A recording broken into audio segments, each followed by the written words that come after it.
ମାତ୍ରାରେ ପିଲାଙ୍କୁ ରେଗୁଲାର ଉପସ୍ଥାନ ପାଇଁ ଡାକିପାରିବା।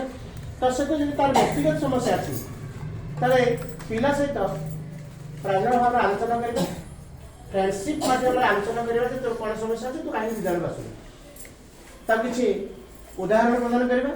ଆଉ ମାନସିକ ସ୍ତରରେ ଆମେ ପ୍ରସ୍ତୁତ ହେବା ତାକୁ ମୁଖ୍ୟ ସ୍ରୋତକୁ ସାମିଲ କରିବା ପାଇଁ।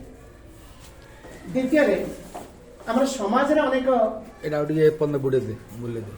ବ୍ୟକ୍ତି ଅଛନ୍ତି ଯେଉଁମାନଙ୍କ ପ୍ରେରଣା ହିଁ ସେମାନଙ୍କୁ ମୁଖ୍ୟ ସ୍ରୋତକୁ ସାମିଲ କରିବାରେ ସହାୟତା ପ୍ରଦାନ କରିବ।